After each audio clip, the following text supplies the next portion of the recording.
I've confronted hundreds of men over 2 decades. Men online looking for children to sexually assault. Well, Cody, I'm Chris Hansen. I know who you are. I tried to get into their heads and understand why. But you have it on your phone. That's true. And ultimately, make sure they face justice. Can I just give you some money and leave? I don't want money. I want the truth. These are the predators I've caught. I'm Chris Hansen. As I speak to you, I am back in the Upper Peninsula of Michigan, getting ready to conduct another sting, a takedown sting, with the Marquette County Sheriff's Office and the Dickinson County Sheriff's Office, which is closer to Iron Mountain. I'm actually in Marquette. And as you probably know, this will be our 3rd investigation in the Upper Peninsula. And it's kind of an odd feeling when you come up here to do a sting because, you're on the shores of Lake Superior.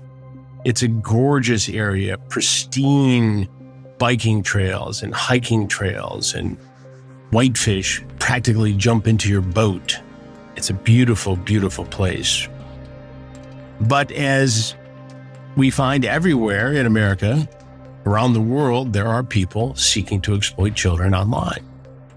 And so we partner with law enforcement up here to conduct a sting, and that's what we're doing this week.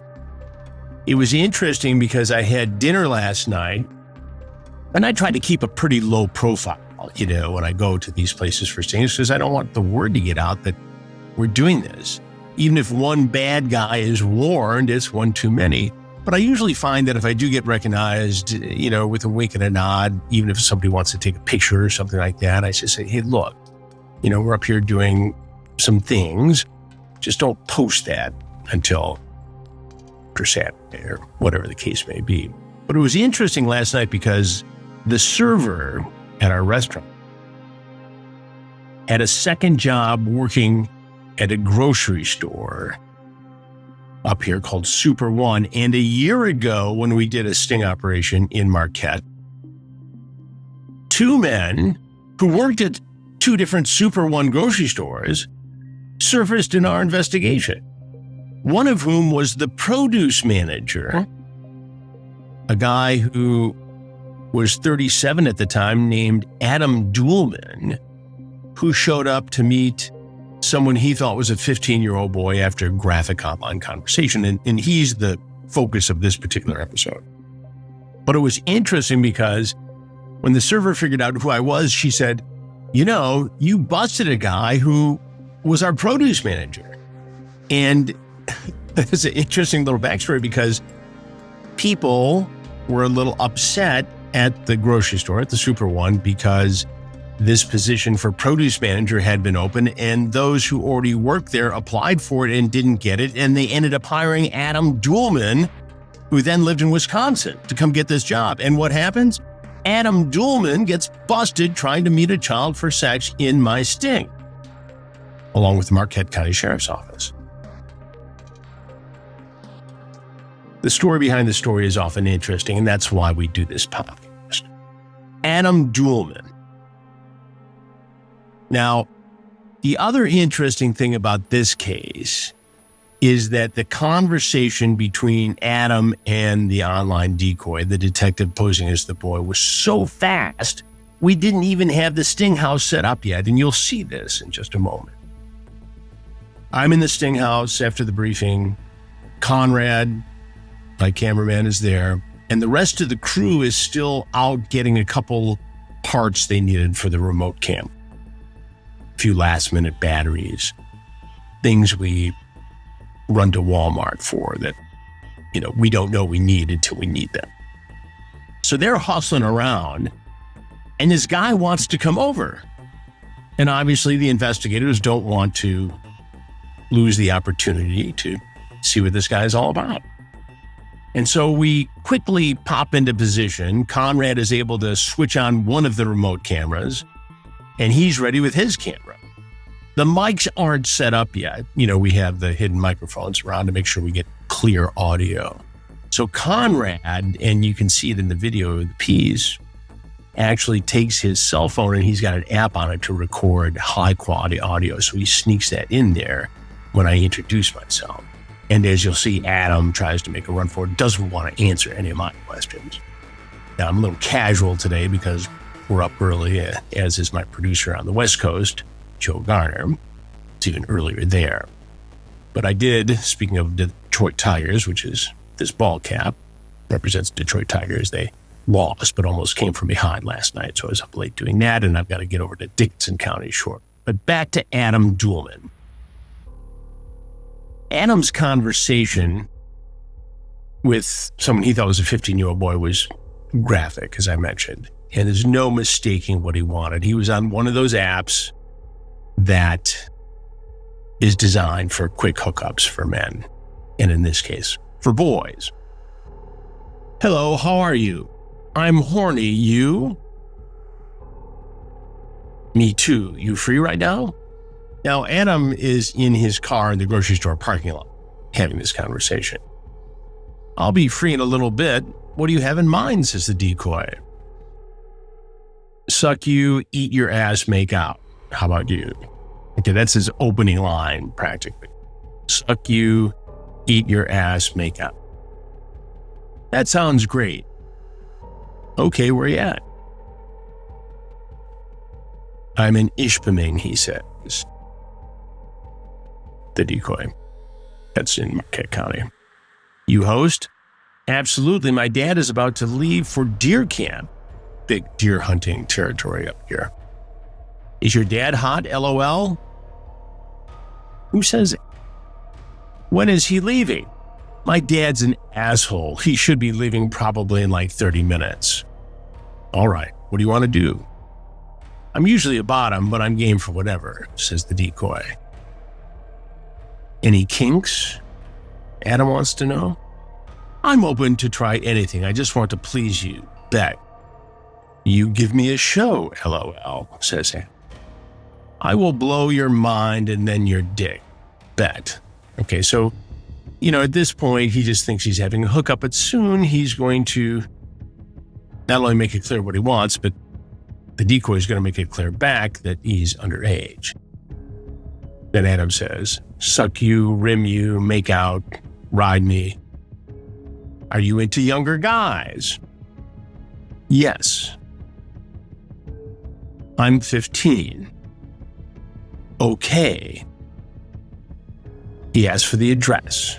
He gets the address and literally he's at the house like less than 10 minutes later.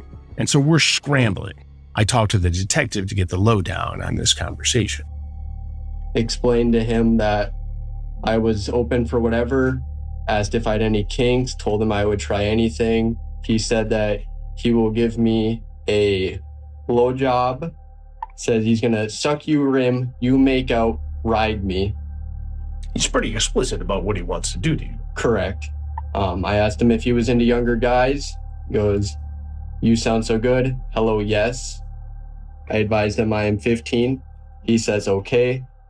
So he acknowledges that you told him you were 15. Correct. We then learn through the app the man is literally around the corner.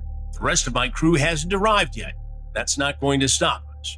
Todd is getting the rest of the film crew at IPD. He's not in the Subaru. The Subaru is going to grab the portfolio plus the rest of the film crew, and then we'll bring him in. We haven't given him the address yet. No, not yet.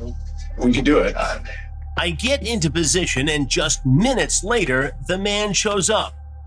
Adam's a big guy, about 300 pounds. He meets the on-site decoy and takes a seat on a couch.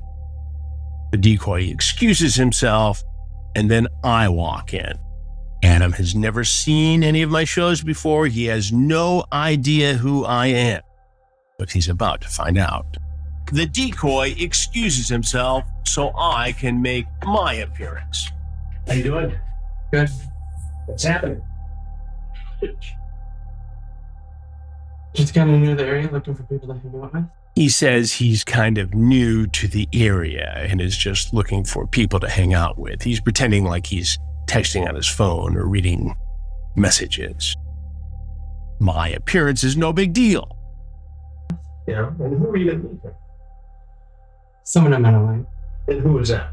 Not really sure what his name was. I'm not really sure what his name is. I ask Adam if he remembers the age. How old? Which 19? 19. Boy, haven't we heard that before. More about this predator I've caught in a moment. How old? Which 19? You want to try again? 19. No, he said 15. His thing said 19, so But in the conversation, he told you he was 15. I must have missed that. I must have missed that, says Adam. Because the profile said 19. Really? Yeah, I swear to God, didn't see it. How old are you? I ask Adam how old he is, even though I have a pretty good idea. And at that moment, he decides he's going to leave. But as you can imagine, he doesn't get very far. I'm gonna head out. No. You can't leave just yet, sir. You don't want to do that, sir. Why is that? Because they're going to stop you if you go to the door. Making their appearance, Lieutenant Hart and the arrest team stop him at the door. Lieutenant Jason Hart and the rest of the arrest team move in and bring Adam back to the couch, this time wearing handcuffs. What's your name, buddy? Adam. How you doing? You're okay. We're going to take care of you, okay? Where'd you come from, Adam? Work. How far do you live? I live in Sawyer. Okay. What brings you to the area? I work in Yagani. Okay. So what's gonna happen? Well, right now we're just putting you in handcuffs, and then we're going to transport you to have a conversation and talk more about why you're here, okay? All right, good. I'm happy. And we just want to talk to you for a few minutes first. And then, Yeah. we'll get into it. I'm not thinking I'm gonna talk. Well, come on, sit down, and then you can decide whether you want to talk or not. Am I going home today? Adam's concerned as to whether or not he's going home today. Not today, Adam. That's not up to me specifically, but they will take you through the process. It's possible, but I don't know. Tell me about what they. I thought I was coming to hook up with an 18-year-old. They're not you. And the conversation you had online was pretty sexually charged. I mean, we were probably, yeah. Did you bring condoms? No. So you were I just. really wasn't sure what we were. Adam tries to stick to his story that he thought the boy was 19. Says he did not bring condoms. As you can tell, Adam is soft-spoken, and it was hard for the microphone to pick up the audio. So this is when Conrad slips in with a cell phone recording to better pick up the audio. Pretty slick on his part. Are you new to the area? Mm-hmm. And where are you from originally, Adam? Southern Wisconsin. Southern Wisconsin. Now, Adam knows he's in trouble. He's worried about whether he's going to go home on this night. And now he wants to know who I am. And Can I ask who you are? I'll get to that in just a second, but where do you work, Adam? Super One Foods. Super One Foods. And what do you do at Super One Foods? Produce manager. Produce manager. And were you working today and you just took a break to come No, over? I'm done with work. You're done with the work day. So a lot of guys in your position will deny, deflect, come up with a fake story because they know they're in trouble. I appeal to Adam to help me to understand why he and so many other men continue to find themselves in this situation. But he's not ready to explain that to me at this point. He's going to stick to his story that he thought the boy was 19. I guess my appeal to you is help me to understand how you ended up here after having a chat with somebody who told you they were underage. See, I did not catch that. See, I hear that a lot. Mm-hmm. Once somebody gets caught in this situation, they say, I didn't know they were underage. Mm-hmm. But in the chat, which I've seen, he clearly said he was 15. Okay. Well, I'm sorry I didn't see that. This profile said 19. And this is interesting because I'm, again, trying to dig a little deeper into his psyche to see who we're dealing with here in Adam. And I ask him if the thought of being with a boy appeals to him. And listen carefully to his answer. It's interesting. Okay. Have you met other people online for sex before? Like through Grindr. Through Grindr. Have you met anybody online for sex who is underage? No. Does meeting somebody for sex who is underage appeal to you? Like not underage, no, but like 18 and smooth and 18 and smooth. Yeah. And what do you mean by 18 and smooth? like no hair. No hair. That appeals to you. Mhm. Somebody who does not have pubic hair, Well, I didn't say pubic hair. I meant like chest hair. like chest hair. Yeah. You know, that's interesting because the definition of a pedophile is somebody who's attracted sexually to prepubescent males or females. And prepubescent usually means, no body hair, no hair around the genitals. And that's sort of what he's defining here. And how old are you, Adam?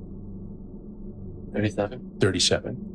And do you think it's appropriate for a 37-year-old man to have this kind of a conversation online and then show up to have sex with a 15-year-old? Not a 15-year-old, no, hell no. Hell no, he says. It's not appropriate with a 15-year-old. But here you are. And had we not been in this situation, what do you think would have happened between Adam and a 15-year-old boy, given his predisposition to finding smooth boys hot? But here you are. I was believed I was talking to a 19-year-old. Can you understand why I'd be skeptical of that? Like, I do understand that. Right, because I hear that all the time. When I know, in fact, that the chat indicates clearly that the person to whom you were speaking online is 15, they said that, Mm-hmm. which is illegal. Correct. But I did not see that, so the profile said 19. What do you think would have happened, Adam, had we not been here and had there been a 15-year-old boy here? I just would have left. You would have left. But you didn't seem like you were leaving after you walked in here. That's because he didn't leave. Seemed like he was 15, and I was going to ask for an ID. You were going to ask for an ID. Mhm. That seems a little convenient to say that now. He would have left, he says. And he was going to ask for an ID. He's going to drive over from work after this sexually charged conversation, then ask for an ID. Maybe that really happens in these scenarios. Seems unlikely, though. But you didn't seem like you were leaving after you walked in here. That's because he didn't leave. Seemed like he was 15, and I was going to ask for an ID. You were going to ask for an ID. Mhm. That seems a little convenient to say that now. Well, it can sound like whatever it is can sound like, but it's true. How many people do you suppose you've met online for sex? Like, actually, like, in person? Not many. And what draws you to the online experience? Random hookup. Random hookup. And again, nobody's passing judgment on people who are consenting adults meeting online. That's what these apps are for. Mhm. The issue here, Adam, is that this person told you they were 15, which makes it illegal, Correct. which makes you accused of a crime, a felony. Well, unfortunately, this really sucks, but unfortunately, I did not intend to do a 15-year-old. I thought they were 19. Even though the chat clearly indicates he told you that he was 15. Like I said, I did not see it in the chat. Do you understand the damage it could do to a 15-year-old to Yeah. have a sexual experience with somebody who's 37? Mhm. You get that, right? Like I said, I would have left because that dude looks more than 18. If what you've heard shocks you so far, join us back in a moment. But look back at the transcripts. Are you into younger guys? Yes. I'm 15. Okay. That was all in there. It's difficult for me to believe that he didn't see that. He saw everything else. He saw all the stuff about rim jobs and oral sex and who's bottom, who's top, all that he saw. And I was going to claim to me he didn't see the most significant part? The age? Not buying it. And as you'll hear in just a moment, the criminal justice system in Marquette County didn't buy it either. It's not how the dude looks. Correct. It's what you were told Correct. online. But like I said, I didn't catch that one. Didn't catch it. So How could you not catch it? I was driving. You seem pretty eager to get here. Were you driving around looking for the house? Did you have a hard time finding it? No. And where were you when you started the conversation? At work. At work. So you're doing your job at the grocery store. No, well, I was clocked out. You were clocked out. Yeah, I was probably sitting in the car.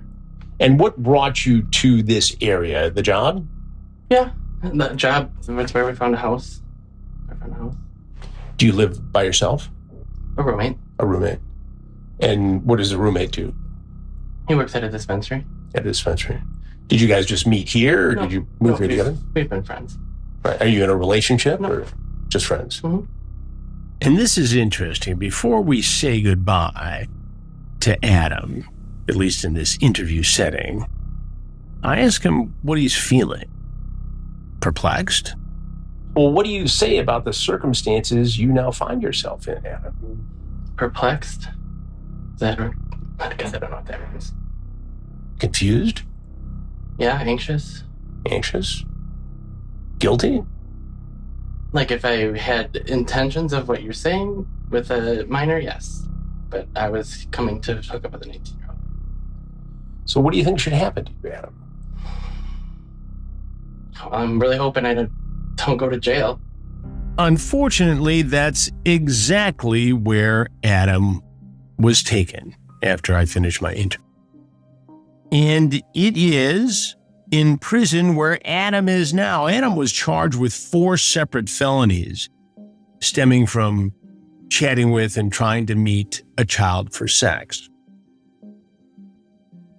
He pleaded guilty to one of those charges. And last month, on September 19th, he was sentenced to between 3 and 15 years in state prison here in Michigan. 3 to 15 years. Now, there was no indication that he had a previous criminal history, but the evidence against him was strong, and for him to take that plea and not go to trial says something about his intent. His earliest release date will be March of 2029. That is, if he behaves and everything goes his way. And when he is released, he will face probation and registration as a sex offender. One of the reasons Duellman's sentence was so severe, he had an image of child pornography, CSAM as it's known, on his phone. And that took this case to a whole new level. And as we discuss Adam Duellman's sentencing, it got me curious about another predator I've caught, also in Michigan. You may remember talking about Jeffrey Morningstar, who was 61 years old when he got busted by the Genesee County Ghost Team, Sheriff Chris Hansen and his team in Genesee County, Michigan. This guy was a former police sergeant in Florida, a police officer in Michigan. He came to meet a young girl for sex. Remember the creepy video? He locked the door behind him. He wanted to engage in water sports with the girl. Very graphic.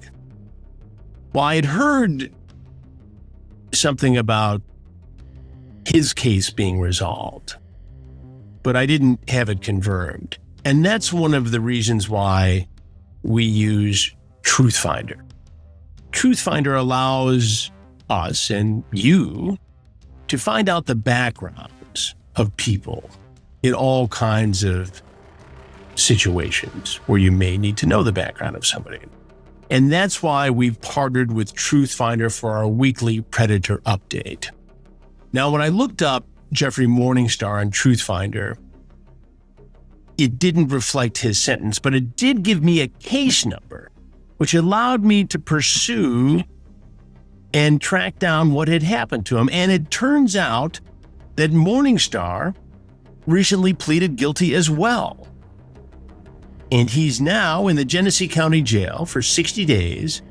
And when he gets out, he will be on probation and have to register as a sex offender. TruthFinder is also very helpful in the course of these investigations in the moment, because if we have a name or an age on somebody who we think is heading over, I can find out more information. Law enforcement has resource tools as well, and obviously that's incredibly helpful. But TruthFinder helps me in the course of these investigations find out who these folks are before I come face to face with them. If you want to use this very important tool, TruthFinder, go to truthfinder.com/predators and find out how TruthFinder can work for you. More of our story in a moment. As you know, I like to hear from you. And this week's question comes from Steve, aka Half Native Creative. Hey Chris, this is Half Native Creative here, sending you greetings from all of us over at Morticia's TCAP Discord. We are longtime fans and followers of your work, and we appreciate everything you've done lately for the TCAP fandom. Thank you very much for taking the time to listen to my question today. Here it is. In the TCAP and HVP days, stings were often staged in upscale homes with chat logs that went on for weeks or even months. Your recent takedown operations, by contrast, tend to take place in smaller houses or mobile homes, and the decoy chats now usually happen over a single day. Are these changes mainly a reflection of how online interactions have evolved, or do law enforcement preferences and logistics now make these settings more effective? Thanks again, Chris. Take care and stay safe out there. Thank you, Steve, and thank you everyone in Morticia's TCAP Discord. Your support means more to me than you will ever know, and I appreciate everything you do and all the discussions that take place about the individuals who surface in our investigations. Steve, it's a great question, and I think it's all of the above.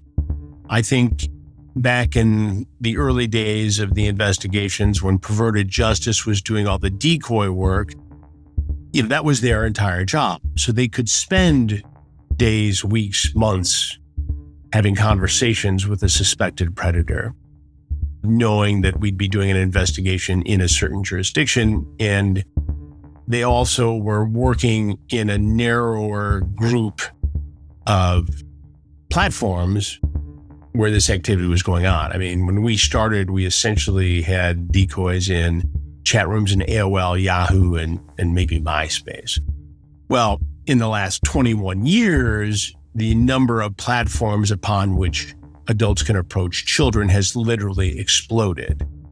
So in many cases, and especially now where law enforcement provides the chatters in all of our investigations, which creates a much cleaner chain of custody when it comes to evidence and has provided a very, very high conviction rate. Law enforcement finds it only needs to start chatting a week, maybe 2 weeks prior to the actual sting. And in many cases, especially on these fast-moving apps like Grindr, Sniffies, and some of the others, they're designed for quick hookups. So you see a lot of this activity there. So it's probably half and half. In our last sting in Maryland, which is a new jurisdiction, fascinating, just completed it last week.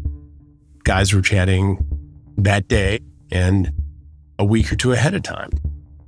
In Louisiana, where we were again 2 weeks prior to that, we had guys who were chatting for a couple weeks and some who just start during the sting. We had 2 guys show up at the same time. Both of them got in the pool and the hot tub at the house. We've gotten some incredible material in the last month. September, we have gone from Polk County to Louisiana to Texas, California, New Mexico we were for a minute, and last week, Maryland, as I said. And today we start in Marquette. So we have a ton of very compelling content coming up for you on True Blue, my streaming crime network, TRUBLU. Watch trueblue.com for details. New episodes drop every single Thursday. we're on the home stretch of shooting our documentary on Roblox. More on that very soon. I was going through transcripts of some of the interviews on the plane yesterday. And I will keep you posted on all of this on social media at Chris Hansen on X, official Chris Hansen on Instagram, Have a Seat with Chris Hansen on TikTok. Cameo should you desire. True Blue, as I mentioned. I think we're up to 160 or so new episodes. And many, many more to come. And as always, you can find me right here at chris@predatorpodcast.com. I'll be watching and listening.